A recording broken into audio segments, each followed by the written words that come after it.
ఈరోజు రాష్ట్రం విడిపోయిన తర్వాత నవ్యాంధ్రప్రదేశ్ లో 175 నియోజకవర్గాలలో 7 నియోజకవర్గాలు ఎస్టీ నియోజకవర్గాలైతే అందులో వైఎస్ఆర్ కాంగ్రెస్ పార్టీ 6 నియోజకవర్గాల ఎమ్మెల్యేలుగా మేము గెలవడం జరిగింది. తెలుగుదేశం నుంచి పోలవరం నుంచే ఒక ఎమ్మెల్యే రావడం జరిగింది. ఈ రోజు ఇంత అత్యున్నతమైన చట్టసభలో గిరిజన ఎమ్మెల్యేలుగా మెజారిటీగా 6 ఎమ్మెల్యేలు మేము వైఎస్ఆర్ కాంగ్రెస్ పార్టీలో ఉంటే ఏదైనా గిరిజన ప్రాంతం నుంచి ఒక చర్చ వచ్చినా ఒక ప్రశ్న వచ్చినా దానికి సంబంధించి మేము కనీసం సప్లిమెంటరీ క్లారిఫికేషన్ అడుగుతామన్నా సరే ఈరోజు సభలో మా గొంతు నొక్కేయడం అనేది నిజంగా చాలా బాధాకరం. ఎందుకంటే మీరందరూ చూస్తా ఉన్నారు, నిన్ననే మన నూతన రాజధాని గురించి రేపొద్దున్న మన రాష్ట్రాన్ని ఏ విధంగా మనం నిర్మించుకోవాలన్న దాని గురించి సుదీర్ఘంగా గౌరవనీయులు ముఖ్యమంత్రి గారు నిన్న చర్చించడం జరిగింది. ఆ చర్చలో కేవలం అరకు లమ్మసింగి ప్రాంతాల 2 ప్రాంతాల గురించి అది కూడా పర్యాటక కేంద్రాలుగా చేస్తామన్నారే తప్పించి ఆ గిరిజన ప్రజానీకానికి ఏం చేస్తారో రేపొద్దున్న ఆ ప్రాంతాలను ఏ విధంగా అభివృద్ధి చేస్తారో అక్కడున్న జీవన విధానంలో ప్రస్తుతం వాళ్ళకి మంచినీరు లేక రోడ్లు లేక కరెంటు లేక అత్యంత దుర్భరమైన జీవితాన్ని బ్రతుకుతున్న బ్రతుకుల్ని ఏ విధంగా ముందుకు సాగిస్తారన్న ఒక్క చిన్న అంశం కూడా చర్చకు రాకపోవడం నిజంగా మా దురదృష్టమని మేము భావిస్తా ఉన్నాం. మేము ఒకటే అడుగుతా ఉన్నాం ప్రభుత్వాన్ని, నిన్న జరిగిన ఎన్నికల్లో తెలుగుదేశాన్ని మేమందరం గిరిజనులందరం కూడా తిప్పికొట్టినందుకు మా మీద ఈ వివక్ష అని మేము అడుగుతా ఉన్నాం.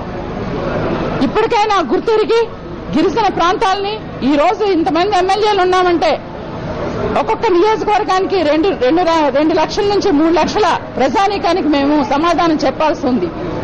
ఇటువంటి సమాధానంలో రేపొద్దున మా ప్రాంతాలకు వెళ్లి మన ప్రాంతానికి ఎటువంటి అభివృద్ధి చేస్తుంది ప్రభుత్వం అని అంటే మేమేం చెప్పాలో కూడా ఇప్పుడు తెలియలేని అకమ్మి గోచరంలో ఉన్నాం. ఇప్పుడే అరకు ఎమ్మెల్యే గారు చెప్పారు, ఈ 2 ప్రాంతాలనే వాళ్ళు అంత పర్టికులర్ గా తీసుకున్నారంటే గతంలోనే అత్యంత ప్రాధాన్యకంగా చారిత్రాత్మకంగా ఆదివాసీ దినోత్సవాన్ని ఆగస్టు 9వ తారీఖున ఈ నవ్యాంధ్రప్రదేశ్ లో చాలా ఘనంగా జరుపుకున్నామని ఆ మంత్రివర్యులు మా ఎస్టీ గిరిజన శాఖ మంత్రివర్యులు గతంలో చెప్పడం జరిగింది. ఆ రోజునే గౌరవనీయులైన ముఖ్యమంత్రి గారు బాక్సైట్ తవ్వకాలు కూడా తీస్తామని చెప్పి ఆ రోజు అనౌన్స్మెంట్ జరిగింది. మరి దీనికి దానికి నిగూఢమైన రహస్యం ఉంది.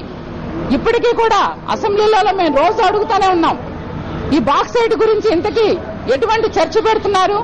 రేపొద్దున మీరు అనౌన్స్మెంట్లు చేస్తున్నారు, మా ప్రాంతాలకు వెళ్తే అక్కడ మాకు జీవన మరణ పోరాటాలు, అక్కడ ప్రజలు బాక్సైట్ తవ్వితే అన్ని విధాల తాగునీటి దగ్గర నుంచి మా గిరిజన జాతి మనుగడ కోల్పోతున్నాం. ఇంత బర్నింగ్ కేసుని ఈ రోజు ఇన్ని రోజుల బడ్జెట్ సమావేశాల్లో కూడా ఒక్క రోజు కూడా చర్చ పెట్టకపోవడం కూడా నిజంగా చాలా దురదృష్టకరం. దాన్ని ఇప్పుడున్న ఎమ్మెల్యేలు కనీసం ఒక షార్ట్ క్వశ్చన్ లో కూడా మేము దాంట్లో మాట్లాడతామంటే ఇప్పుడు గొంతు నొక్కేస్తున్నారు. వీరన్నీ కూడాను ఈ బాక్సైట్ తవ్వకాలకి ఇవన్నీ కూడా వాళ్ళు చేసే నిలువు దోపిడీ బినామీ కార్యక్రమాలని చెప్పి తెలుగుదేశం పార్టీని మేము వ్యతిరేకిస్తున్నాం. ఇప్పటికైనా సరే వాళ్ళు గుర్తెరిగి గిరిజన ఎమ్మెల్యేలకు గిరిజన ప్రాంత ప్రజలకు అందరికీ కూడా వాళ్ళు సరిసమానమైన ఒక న్యాయాన్ని చేయాలని మమ్మల్ని కూడా ప్రజలుగా గుర్తించి రాష్ట్రంలో ఉన్న మా ప్రాంతాలను కూడా అభివృద్ధి చేయాలని చెప్పి మేము మీ ద్వారా కోరుతా ఉన్నాం.